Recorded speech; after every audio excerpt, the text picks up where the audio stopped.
आकाशवाणी केंद्र भोपाल से प्रस्तुत हैं प्रादेशिक समाचार। पहले मुख्य समाचार। असम, केरल और पश्चिम बंगाल में सत्तारूढ़ दल फिर से सरकार बनाने की ओर। तमिलनाडु और पुडुचेरी में विपक्षी दल ने सत्ता में आने की संभावना। देश में पिछले 24 घंटे में कोविड के 3 लाख से अधिक लोग स्वस्थ हुए। प्रधानमंत्री नरेंद्र मोदी की अध्यक्षता में हुई बैठक में ऑक्सीजन की आपूर्ति और उपलब्धता की समीक्षा की गई। हरियाणा में 3 मई से 9 मई तक संपूर्ण लॉकडाउन। उड़ीसा सरकार ने राज्य में कोविड संक्रमणों की रोकथाम के लिए 5 मई से 14 दिन का लॉकडाउन लगाया। अब समाचार विस्तार से। असम और पश्चिम बंगाल, केरल, तमिलनाडु और केंद्र शासित प्रदेश पुडुचेरी विधानसभा की मतगणना चल रही थी।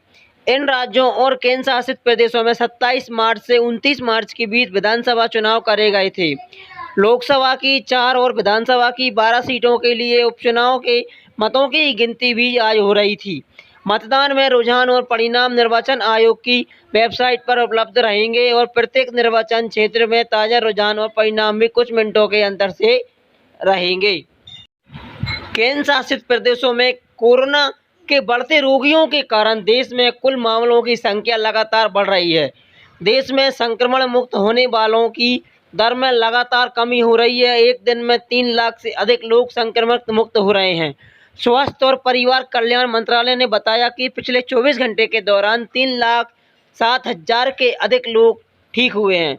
अब तक देश में 1,59,00,000 से अधिक लोग संक्रमण मुक्त हो चुके हैं। नए मामलों की बढ़ती संख्या के कारण ठीक होने वालों की दर गिरकर 81.77% पर आ गई है। मंत्रालय ने यह भी बताया कि इस समय देश में 33,49,000 से अधिक रोगियों का इलाज चल रहा है। पिछले 24 घंटे के दौरान 3,92,000 से अधिक लोगों की संक्रमण की पुष्टि हुई। प्रधानमंत्री नरेंद्र मोदी की अध्यक्षता में हुई बैठक में ऑक्सीजन की आपूर्ति की उपलब्धता बढ़ाने की उपायों की समीक्षा की गई। इस्पात उद्योग, रिफाइनरी और पेट्रोकेमिकल उद्योगों, बिजली यंत्रों जैसे उद्योग गैसीय ऑक्सीजन का उत्पादन कर रहे हैं। यह ऑक्सीजन चिकित्सा उद्देश्यों के लिए उपयोग की जा सकती है। ऐसी उद्योगों की इकाइयों की पहचान करने की नीति अपनाई जा रही है जो अपेक्षाकृत शुद्धता वाली गैसीय ऑक्सीजन की पहचान इसमें स्थापित किए गए जा सके ताकि बिस्तरों पर ऑक्सीजन की सुविधा आसानी से उपलब्ध कराई जा सके। प्रायोगिक आधार पर ऐसे 5 केंद्र शुरू किए जा रहे हैं। इस दिशा में अच्छी प्रगति हो रही है।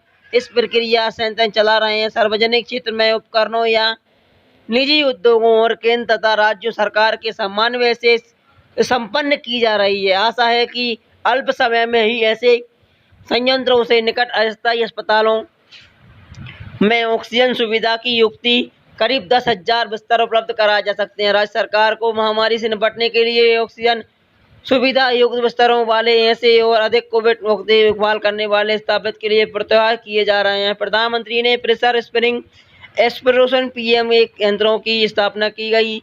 इस दिशा में प्रगति की भी समीक्षा की गई। उन्होंने बताया कि पीएम केयर्स, पीएमयूर्स और अन्य योगदान के जरिए करीब 1,500 पीएसए यंत्रों की स्थापना की जा रही है। बैठक में प्रधानमंत्री ने के प्रधान सचिव, कोविड सचिव, गृह सचिव, सड़क परिवहन राजमार्ग मंत्रालय सचिव तथा अन्य तथाकथित अधिकारी उपस्थित थे।